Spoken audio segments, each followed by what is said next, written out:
CM KCR राज्य में जिले का दौरा करेंगे। 3 जिलों में नवनिर्मित एकीकृत समाहरणालय का उद्घाटन किया जाएगा। सीएम इसी महीने की 12 तारीख को महबूबाबाद जिले का दौरा करेंगे। इस मौके पर नए कलेक्ट्रेट का उद्घाटन किया जाएगा। उसी दिन दोपहर में भद्राद्री कोत्तागुडेम जिला समाहरणालय का उद्घाटन किया जाएगा। मंत्री केटीआर ने केंद्र से तेलंगाना में कस्बों के विकास के लिए आगामी बजट में भारी धनराशि आवंटित करने की अपील की। उन्होंने केंद्र से अगले बजट में कस्बों के विकास के लिए सभी आवश्यक धनराशि आवंटित करने को कहा। मंत्री तलसानी श्रीनिवास यादव और श्रीनिवास गौड़ ने कहा है कि कुश्ती प्रतियोगिताओं तेलंगाना के पहलवान ने परचम लहराया है।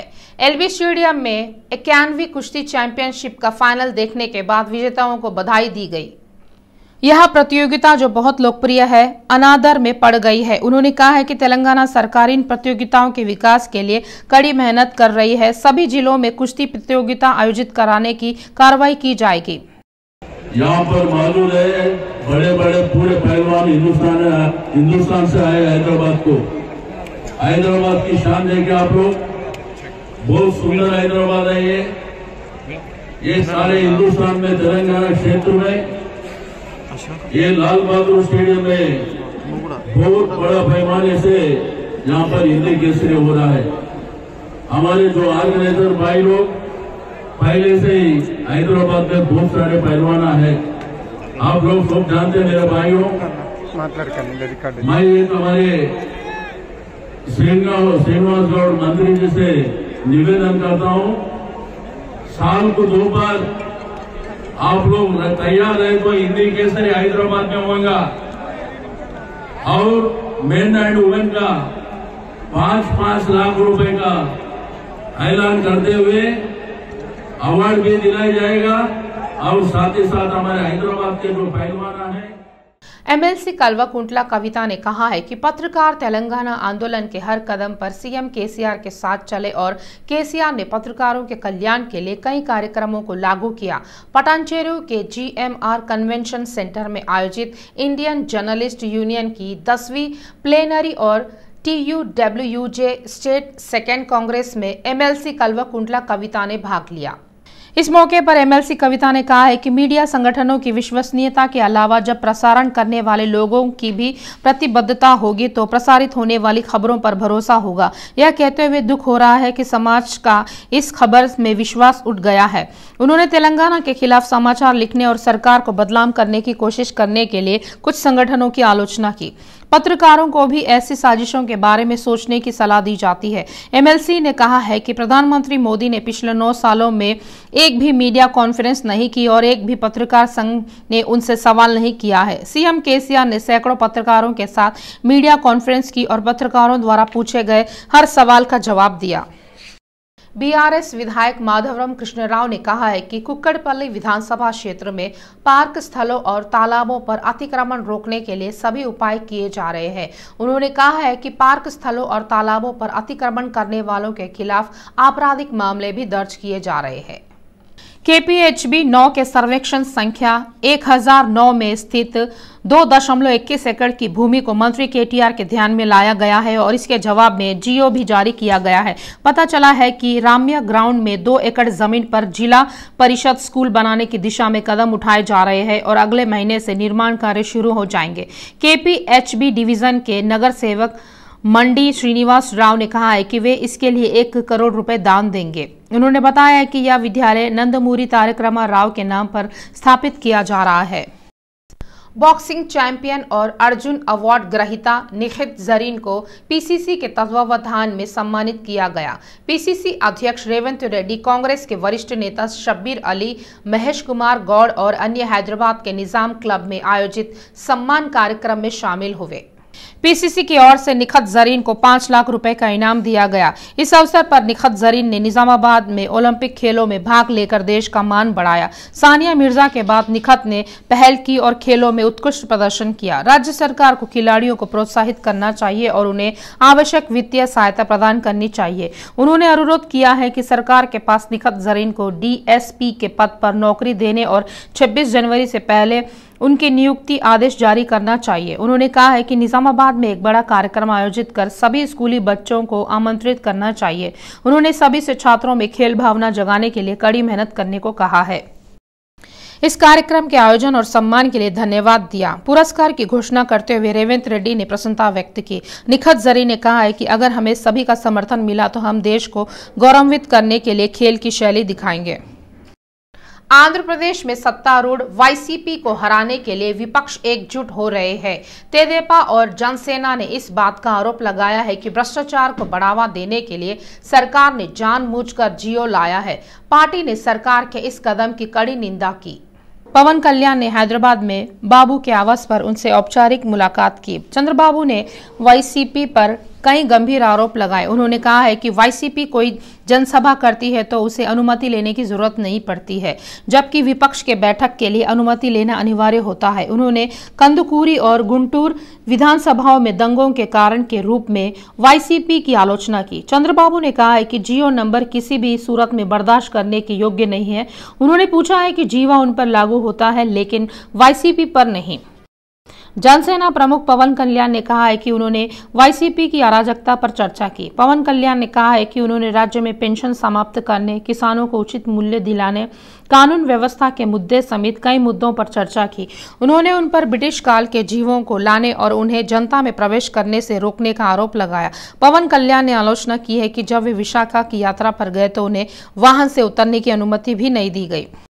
कल तक यही माना जा रहा था कि मेट्रो एसी परिवहन व्यवस्था है जो मंजिल तक जल्दी पहुंचा देगी, लेकिन अचानक समस्या उत्पन्न हुई।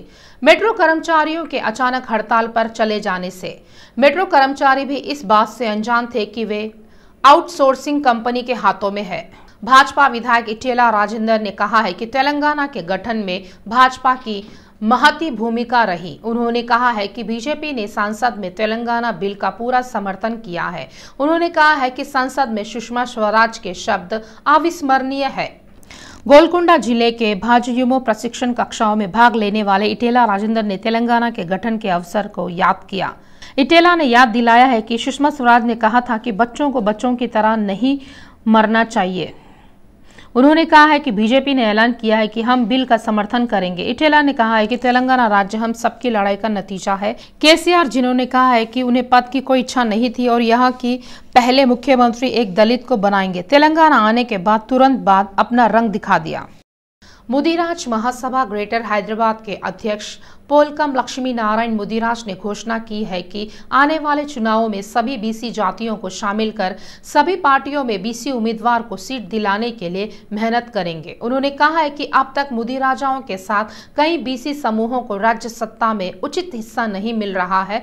हमारे राजनीतिक ब्यूरो प्रमुख श्रीनिवास लक्ष्मी नारायण के साथ आमने सामने है, जो कहते हैं कि अगर बीसी कार्रवाई करते हैं तो भी शासन के स्तर तक उठने के लिए संगठित होने की आवश्यकता है। सरकार ने मेडचल मलकाजगिरी जिले के पोचाराम और गाजुला रामाराम टाउनशिप के तहत राजीव स्वगृह फ्लैटों के संबंधित टावरों को बिक्री के लिए रखने का फैसला किया है, जो पूरी तरह से निर्मित है। राज्य सरकार ने इन्हें बेचने की जिम्मेदारी हैदराबाद महानगर विकास प्राधिकरण को सौंपी है। टी कांग्रेस आज इंदिरा पार्क में धरना देगी। टीपीसीसी अध्यक्ष रेवंत रेड्डी, सीएलपी नेता भट्टी विक्रमाकर और अन्य प्रमुख नेता इस धरने में भाग लेंगे। टीपीसीसी प्रमुख रेवंत रेड्डी ने इस बात का आरोप लगाया है कि सरपंचों की समस्या पर कांग्रेस के इस धरने को रोकने का सीएम केसीआर ने पुलिस के जरिए रोकने का प्रयास कर रही है।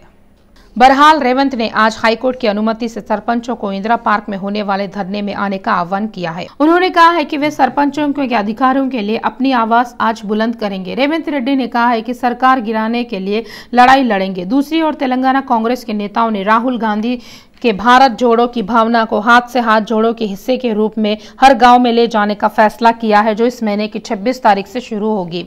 वे 2 महीने तक सभी गांवों में पद यात्रा करेंगे और राहुल के भाषणों को लोगों तक पहुंचाएंगे।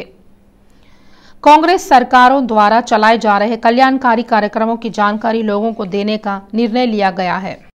टीपीसीसी प्रमुख रेवंत रेड्डी पद यात्रा करेंगे। रेवंत जो लंबे समय से यात्रा नहीं कर रहे हैं के पीछे क्या कारण है? रेवंत किस नारे के साथ जनता के बीच जाएंगे? क्या वरिष्ठ लोग रेवंत यात्रा में योगदान देंगे? जानने की कोशिश करते हैं। सुनील कानुकुलु ने पुलिस को बताया है कि वह आज कांग्रेस वार रूम मामले की सुनवाई में शामिल होंगे। इसी के साथ सीसीएस पुलिस आज सुनील से पूछताछ करेगी।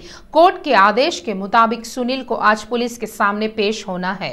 पुलिस ने सुनील को इस संदर्भ में आवश्यक जानकारी व दस्तावेज लाने के आदेश जारी किए हैं। हाईकोर्ट ने इसी महीने की 3 तारीख को साइबराबाद साइबर क्राइम पुलिस को सुनील को गिरफ्तार नहीं करने का आदेश जारी किया था। आरोप है कि सीएम केसीआर, केटीआर और कविता को सोशल मीडिया पर बेइज्जत करने के लिए पोस्ट किया गया है। हालांकि साइबर क्राइम पुलिस कांग्रेस के वार रूम की तलाशी ले चुकी है। हालांकि सुनवाई में सुनील कानुकुलु की उपस्थिति पर सस्पेंस जारी है। टीएसपीएससी ने बेरोजगारों और नौकरी चाहने वालों को सरकारी नौकरी दिलाने का दावा करने वाले दलालों से सतर्क रहने की सलाह दी है। इसमें कहा गया है कि पारदर्शी परीक्षा कराई जाएगी और मेरिट के आधार पर नौकरियां भरी जाएंगी। पिछले दिनों आयोग को जानकारी मिली थी कि जिन पदों पर भर्ती प्रक्रिया पूरी हो चुकी है उनकी मेरिट लिस्ट के नाम पर पैसे वसूले जा चुके हैं। इस संदर्भ में आयोग ने कहा है कि रोजगार नियमों के अनुसार कोई योग्यता सूची प्रणाली नहीं है।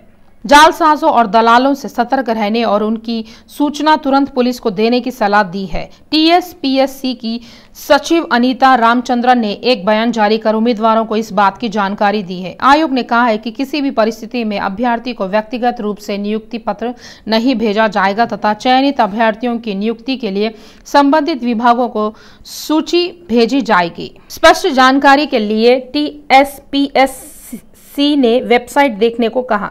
लोक सेवा आयोग के सचिव ने कहा है कि सोशल मीडिया पर सहायक कार्यपालन यंत्री पद की लिखित परीक्षा स्थगित करने का झूठा प्रेस नोट चल रहा है और जरूरत पड़ने पर लोक सेवा आयोग के जनसंपर्क केंद्र को फोन कर सकते हैं। प्रदेश के टोल प्लाजा पर संक्रांति के मौके पर चलने वाली बसों के लिए विशेष लाइन बनाई जाएगी। त्योहार की पृष्ठभूमि में टोल प्लाजा पर वाहनों की भीड़ होती है और यातायात की समस्या उत्पन्न होती है और यात्रियों को लंबे समय तक इंतजार करना पड़ता है। इसे ध्यान में रखते हुए टीएसआरटीसी के अधिकारियों ने एनएचएआई के अधिकारियों और टोल प्लाजा प्रबंधकों को टोल प्लाजा पर आरटीसी बसों के लिए एक अलग लाइन स्थापित करने का प्रस्ताव दिया। वे इस पर सहमत हो गए। टीएसआरटीसी के प्रबंधक निदेशक वीसी सज्जनार ने शनिवार को एक बयान में कहा है कि हैदराबाद विजयवाड़ा, हैदराबाद बैंगलोर, हैदराबाद निजामाबाद, हैदराबाद वरंगल, हैदराबाद सिद्दीपेट और अन्य राष्ट्रीय राजमार्गों के टोल प्लाजा पर कल से इस महीने की 14 तारीख तक विशेष लाइन की सुविधा उपलब्ध होगी। साथ ही विशेष बसों की निगरानी के लिए हैदराबाद में बस भवन और एमजीबीएस बस स्टेशन पर कमांड कंट्रोल सेंटर स्थापित किए जा रहे हैं।